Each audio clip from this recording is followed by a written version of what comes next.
Hello दोस्तों, आप सभी को मगध क्लासेस के यूट्यूब चैनल पे हार्दिक स्वागत है।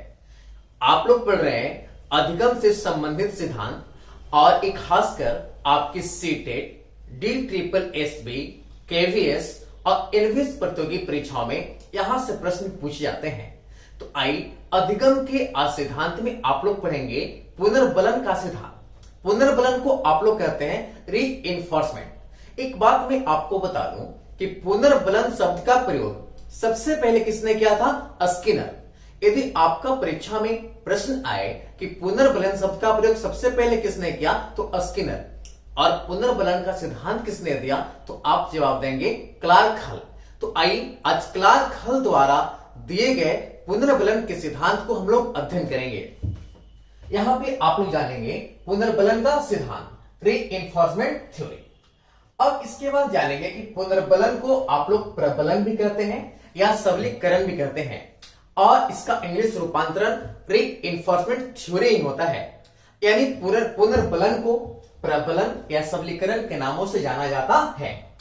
अब यहां पे आप लोग जाने कि सिद्धांत के प्रवर्तक, जैसा कि मैंने आपको बताया कि सिद्धांत के प्रवर्तक है क्लार्क हल। कौन है? क्लार्क हल।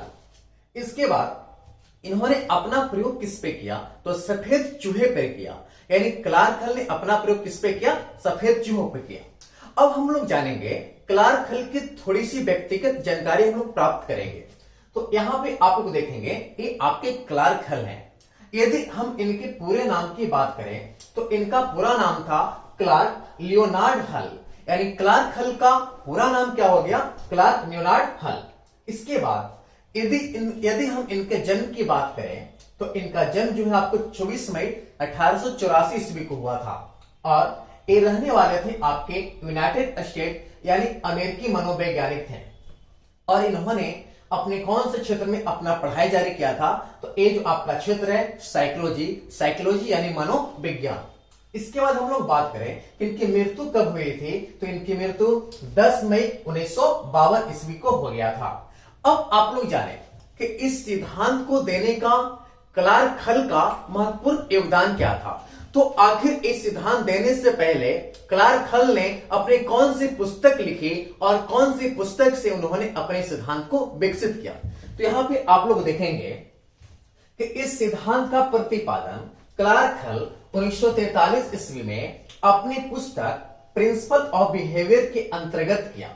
यानी इस सिद्धांत का प्रतिपादन कौन से पुस्तक के अंतर्गत किया गया, पूछा जाएगा तो आप लोग बताएंगे प्रिंसिपल ऑफ बिहेवियर। और इसके बाद 1951-52 में अपने अंतिम पुस्तक ए बिहेवियर सिस्टम के अंतर्गत उन्होंने इस सिद्धांत को क्या किया? विकसित किया। तो ये थे आप लोग के क्लार्क हल के बारे में विशेष जानकारी। अब हम लोग जानेंगे कि क्लार्क हल ने इस सफेद चूहे पे जो प्रयोग किया वह प्रयोग किस प्रकार से हुआ। आप लोग इस प्रयोग को देखेंगे और आप लोग इस प्रयोग से संबंधित आपके प्रश्न पूछे जाएंगे एग्जाम में। तो आइए हम लोग पढ़ते हैं कि सफेद चूहे पे प्रयोग किस प्रकार से किया गया। आप लोग यहां पे देख रहे होंगे इस प्रकार का फिगर। इस फिगर को आप लोग कहते हैं भूल भुलैया। एक क्या है आपका? भूल भुलैया। यानी क्लार्क हल ने क्या किया कि एक भूल भुलैया लिया, और इस भूल भुलैया में आप लोग देखेंगे तो किसको बैठा दिया? क्लार्क हल ने चूहे को बैठा दिया। आप लोग देख रहे होंगे यहां पे क्या है? चूहा। अब देखिए क्लार्क हल के अनुसार इस भूल भुलैया में आप लोग देख रहे होंगे चूहे किस प्रकार से विचरण कर रहा है। यानी ये भूल भुलैया आपका जो सरफेस है और इसमें चूहे देखिए किस प्रकार से भ्रमण कर रहा है। यानी जितने भी आपका ए बॉक्स बन रहा है प्रत्येक बॉक्स में चूहा क्या करेगा? भ्रमण करेगा। और यह जो भूल भुलैया है विशेष प्रकार का है। आप लोग भूल भुलैया को देखेंगे तो इस भूल भुलैया के एक घर में यहां पे देखेंगे तो भोजन रखा हुआ है, और इस भूल भुलैया में एक जगह रखा हुआ है पानी। और चूहे को क्या किया गया? क्लार्क हल ने इस भूल भुलैया में बैठा दिया। तो चूहा यहां पे क्या कर रहा है कि प्रत्येक घर में इधर से उधर घूमना प्रारंभ कर रहा है। चूहे की जो प्रवृत्ति होती है वो खोजी प्रवृत्ति होती है। आप लोग रात वगैरह में देखते होंगे कि चूहा इधर से उधर खोजते रहता है और खोजकर अपने भोजन को प्राप्ति करता है, और कहीं प्यास होता है तो जाकर अपने प्यास को क्या करता है? बुझा लेता है। आप लोग जैसा कि यहाँ पे देख रहे हैं कि चूहा देखिए इधर उधर घर में सभी जगह जा रहा है और खोज कर रहा है कि कहां पे मेरी आवश्यकता का सामान मिलेगा। यानी यहां पे क्या है कि चूहा इस घर में कब तक भ्रमण नहीं करता जब तक इसको आवश्यकता नहीं था। यानी चूहे को भूख लगा हुआ है और आवश्यकता है भोजन को, तो चूहा भोजन के फिराक में प्रत्येक घर में देखिए भ्रमण कर रहा है। और इस प्रकार से आप लोग देख रहे होंगे कि चूहा भ्रमण करते करते करते अब भोजन के नजदीक आने वाला है। और देखिए ध्यान से, भोजन के पास नजदीक चूहा आ गया और यहाँ पे चूहा ने क्या किया, अब भोजन को क्या कर लिया, प्राप्त कर लिया। अब भोजन को जैसे ही प्राप्त किया तो चूहे को क्या मिला, पुनर्बलन। यानी चूहा को अब भोजन मिल गया, एक भूल भुलिया में घूम रहा था और चूहा को भोजन मिला तो पुनर्बलन। पुनर्बलन मिलने से क्या होगा कि चूहे क्रिया को और दोहराएगा।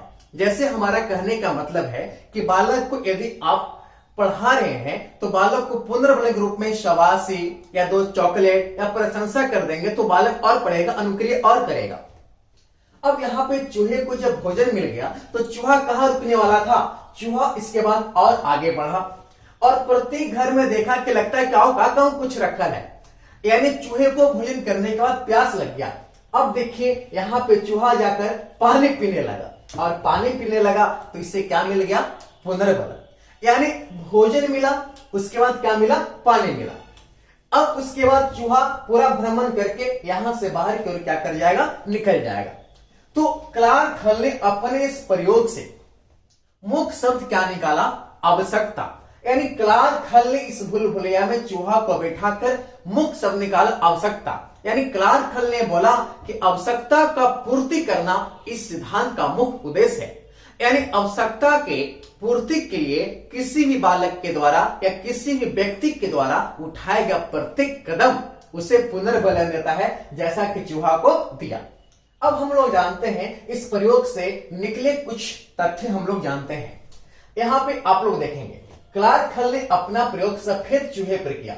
चूहे को भूल भुलैया में बैठा दिया, उसके बाद चूहे को भूख लगते तो सुनते हुए खाने की ओर जाकर अपना पेट भर लेता और कुछ समय बाद प्यास लगती तो पानी की ओर जाकर अपना प्यास को क्या कर लेता, बुझा लेता। यानी जब उसे आवश्यकता पड़ती तो जाके भोजन कर लेता और जब आवश्यकता पड़ती तो जाके पानी पी लेता। अब इसके बाद हम लोग क्या देंगे, इस सिद्धांत से निष्कर्ष क्या निकला कि आवश्यकता के पूर्ति के लिए प्रत्येक कदम व्यक्ति को क्या देता है, पुनर्बलन। और जब व्यक्ति को पुनर्बलन मिलेगा तो व्यक्ति क्रमागत तरीके से व्यवहार करता हुआ अपने चालक को शांत करेगा। चालक क्या, जैसे मुझे नौकरी चाहिए तो नौकरी मिल जाएगा तो हमारा चालक शांत हो जाएगा, है ना। चालक क्या होता है, जैसे आपको आवश्यकता है तो आप चलेंगे यानी क्रिया करेंगे और जब क्रिया करेंगे तो आपको लक्ष्य मिल जाएगा और लक्ष्य मिल जाएगा तो आपका चालक क्या हो जाएगा, न्यून हो जाएगा। अब इसके बाद हम लोग क्या जानेंगे, क्लार्क हॉल के अनुसार यहाँ पे आप लोग जाने कि अधिगम आवश्यकता की पूर्ति की प्रक्रिया द्वारा होता है। यानी इस प्रयोग के बाद क्लार्क हॉल ने स्पष्ट रूप से कह दिया कि कोई भी बालक तभी सीखेगा जब उसे आवश्यकता होगा।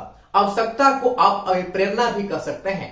यानी जब तक बच्चा अभिप्रेरित नहीं होगा तब तक वो अधिगम नहीं करेगा। एक क्लार्क हॉल दिल खोल के कह दिए कि अधिगम की आवश्यकता पूर्ति के प्रक्रिया के द्वारा होता है। अब इसके बाद आप लोग जाने कि आवश्यकता की पूर्ति करना ही इस सिद्धांत का मुख्य लक्ष्य भी कह दिया क्लार्क हॉल। यानी क्लार्क हॉल ने कह दिया कि बिना आवश्यकता का कोई बालक नहीं पढ़ता है, इसलिए आपको जब आवश्यकता है तो आप खुद आ जाएंगे। कुछ लोग सीतामढ़ी हैं, कुछ लोग सुपौल हैं, कुछ लोग दिल्ली हैं, भिन्न भिन्न शहरों से आप हमारे चैनल के साथ जुड़े हुए हैं। क्यों? क्योंकि आपको आवश्यकता है। आवश्यकता ही नहीं रहता तो क्या आप हमारे वीडियो को देखते हैं? नहीं देखते हैं। यानी आवश्यकता है, यदि मैं अच्छा पढ़ा रहा हूं तो आपको पुनर्बलन मिल रहा है, पुनर्बलन मिल रहा है तो आप हमारे वीडियो को अपने दोस्त के पास शेयर कर दे रहे हैं। क्या बात है। और मैं भी आप लोग के लिए वीडियो बना रहा हूं तो मुझे भी पुनर्बलन मिल रहा है। यानी मुझे भी आवश्यकता है और आप लोग की भी आवश्यकता है। यानी समझिए, यानी क्लार्क हॉल ने ठेठ भाषा में क्या कह दिया कि आवश्यकता की पूर्ति करना मुख्य लक्ष्य है।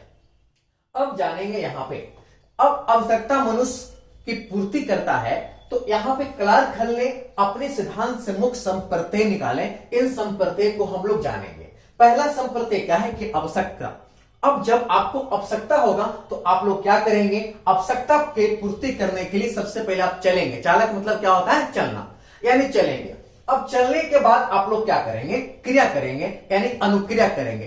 क्रिया को ही मनोविज्ञान में अनुक्रिया कहा जाता है। और जब आप लोग क्रिया करेंगे तो आपको क्या प्राप्त होगा, लक्ष्य।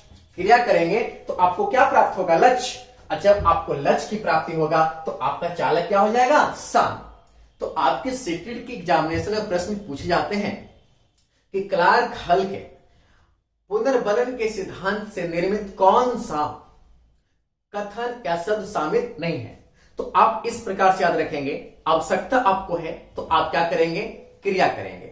आवश्यकता है तो आप क्या करेंगे, चलेंगे। चलने के बाद क्या करेंगे, क्रिया करेंगे। क्रिया करेंगे तो क्या मिलेगा, लक्ष्य मिलेगा। और लक्ष्य मिलेगा तो आपका चालक क्या होगा, शांत। जैसा कि मैं यहां पे लिख दिया हूं। यानी जब आपको आवश्यकता होगा तो आप लोग याद रखेंगे इस क्रम को। एक क्रम आपके 100% क्रम में ही रहेंगे, एक कोई चेंज होने वाला नहीं है। सबसे पहली बात आप लोग समझ लीजिए कि यहां पे आप लोग जो देख रहे हैं, यदि आपको आवश्यकता है तो आवश्यकता का क्रम 1 नंबर में होगा। यानी सबसे पहले क्या, आवश्यकता। आवश्यकता के बाद आपके 2 नंबर में कौन आएंगे, तो 2 नंबर में आपके कौन आएंगे, चालक। 3 नंबर में कौन आएंगे, क्रिया। और 4 नंबर में कौन आएंगे, लक्ष्य। और 5 नंबर में आएंगे चालक नियम। यानी आवश्यकता की पूर्ति होने पर चालक क्या होता है, शांत। तो आप लोग याद रखेंगे कि आवश्यकता, चालक, क्रिया, लक्ष्य और चालक नियम क्लार्क हल के सिद्धांत से मुख्य निर्मित क्या है, संप्रत्यय हैं। अब हम लोग जानेंगे इस सिद्धांत के बारे में। एक सिद्धांत से निकलने वाले शैक्षिक महत्व को हम लोग जानेंगे। इस सिद्धांत से क्या क्या मुख्य बातें निकलता है, यानी शैक्षिक महत्व क्या है कि बच्चों पे क्या लागू किया गया। अब जाने आप लोग शैक्षिक महत्व। पहला, इस सिद्धांत आवश्यकताओं पे बल देता है और सीखना तब सार्थक होता है जब छात्रों की आवश्यकताओं का एक अध्यापक पूर्ति करता है। एक बात याद रखेंगे, बच्चे कुशल तरीके से अध्ययन तभी करेंगे जब उनको आवश्यकता होगा।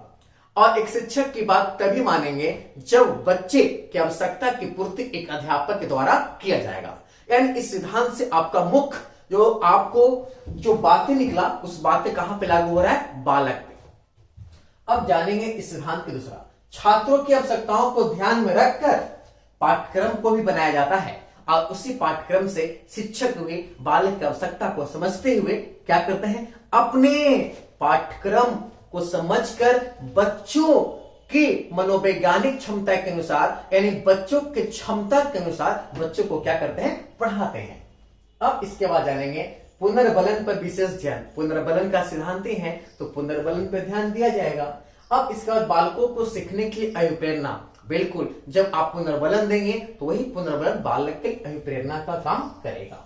इसके बाद जानेंगे इस सिद्धांत में लक्ष्य और उद्देश्य स्पष्ट होते हैं। जैसे कि आप लोग देखें, चूहा के लिए इसका लक्ष्य एकदम स्पष्ट था कि भोजन चाहिए तो चाहिए। यानी पुनर्बलन के सिद्धांत के द्वारा यदि आप अपना अध्ययन जारी रखेंगे तो आपको 100% सफलता मिलेगा।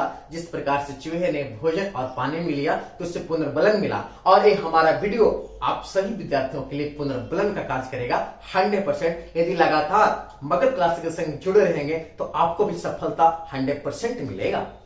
अब आप लोग जानिए, यह सिद्धांत उच्च स्तर के लिए अधिक उपयोगी है। बिल्कुल, आपको निच स्तर से उच्च स्तर को क्या करेगा, बढ़ाएगा, क्योंकि आपको आवश्यकता को पूर्ति हो रहा है। और यह सिद्धांत आप लोग को मैं पढ़ाया थॉर्नडाइक और पावलोव, उसी सिद्धांत पर यह भी सिद्धांत क्या है, आधारित है। अब जाने कि क्लार्क हल ने इस सिद्धांत में एक सूत्र का प्रतिपादन किया। सूत्र क्या थे, उस सूत्र को आप लोग देख लीजिए। B बराबर D गुने H। B क्या है, बिहेवियर। व्यवहार बराबर ड्राइव यानी चालक, और हैबिट मतलब आदत। यानी जब आपका व्यवहार हो जाएगा तो चलेंगे, और चलते चलते चलते आपको आदत बन जाएगा। यदि आप हमारे वीडियो प्रतिदिन देखेंगे ना, तो मैं वीडियो जब नहीं डालूंगा ना तो आपका कमेंट आता, सर वीडियो क्यों नहीं डाल रहे। यानी आप लोग को आदत हो गया है। जैसा कि आप लोग यहाँ पे देख रहे हैं, जहां पे आप देखेंगे तो बी क्या है, बिहेवियर, व्यवहार है, और एच क्या है, हैबिट है, आदत, और यहाँ पे डी है, ड्राइव। अब आप लोग देख रहे होंगे यहाँ पे क्लार्क हल ने एक सूत्र का प्रतिपादन कर दिया, इसलिए इस सिद्धांत को आप गणितीय सिद्धांत भी कह सकते हैं। यानी व्यवहार के सिद्धांत में सर्वप्रथम पुनर्बलन का प्रयोग कौन किया था, तो आप लोग बता दीजिएगा कौन किया, स्किनर, मैं पहले बता चुका हूं। और सिद्धांत कौन दिया, तो क्लार्क हल। और ये सिद्धांत कैसा है, आपका गणितीय सिद्धांत है। अब इस प्रकार से आपका ये जो वीडियो है पूरी तरह से समाप्त हो गया। अब आपके लिए मैं नेक्स्ट वीडियो लेकर आऊंगा। आप हमारे चैनल के साथ बने रहेंगे और अच्छे लगे तो हमारे चैनल को सब्सक्राइब कर दीजिए और दोस्तों के पास शेयर करें। नमस्कार दोस्तों।